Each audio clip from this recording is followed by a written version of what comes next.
The Mercedes G. G as in go anywhere. The mud fight has been going strong for almost 30 years. Hardly any other car has gone on for so long virtually unchanged. This car is rough and tough. If cars had a sex, this one would be a real macho.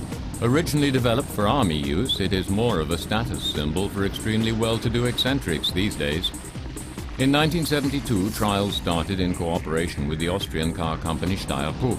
The G was mercilessly subjected to endurance tests like driving for hours for days on end through mud with snow chains. The G is available in 3 versions: short wheelbase, long wheelbase and cabriolet, so there is one to suit everyone's tastes.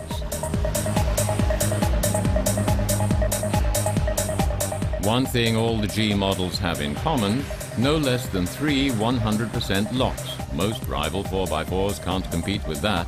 Only a Unimog or a recovery tank can get further cross-country.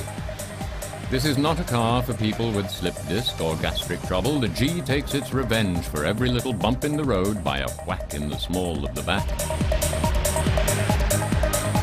Its cross-country competence is down to some other true off-road characteristics: body on frame, box section ladder construction, rigid axles with coil springs and high spring travel. The G's aerodynamic drag, however, equals that of a fitted kitchen.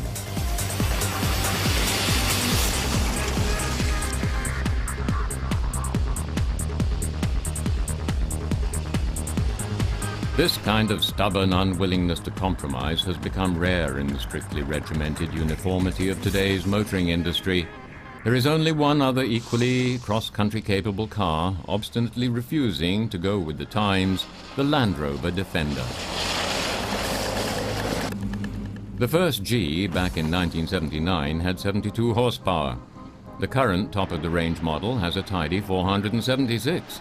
A perfect example of the way things have gone in the car industry. This dinosaur has no space for newfangled modern refinements like xenon headlights. Shame, but it doesn't really matter. It is in a league of its own.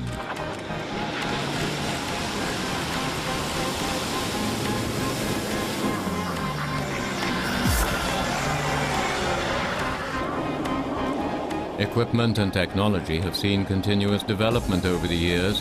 Automatic transmission and air conditioning are an optional extra since 1982.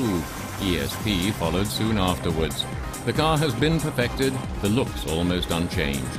The G is the Mercedes Empire's Grade II listed building.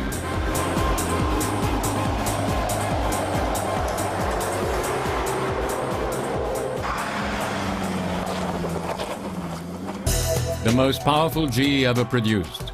476 horsepower, 0 to 100 in 5.6 seconds. G55 AMG fans revere this Uber-G. Greenpeace would prefer to cover it in environmental hazard stickers. Current price for the top version of the G is around €100,000. You could buy a small flat for that. The power output is enough to meet the energy needs of a whole village.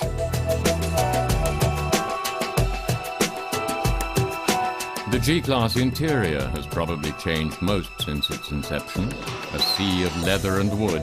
The 3 locks are purely decorative accessory in a car with this kind of performance. Gone is yesteryear's uncompromising mud-milling machine. Everything has been upgraded. It's softer, prettier, and more expensive.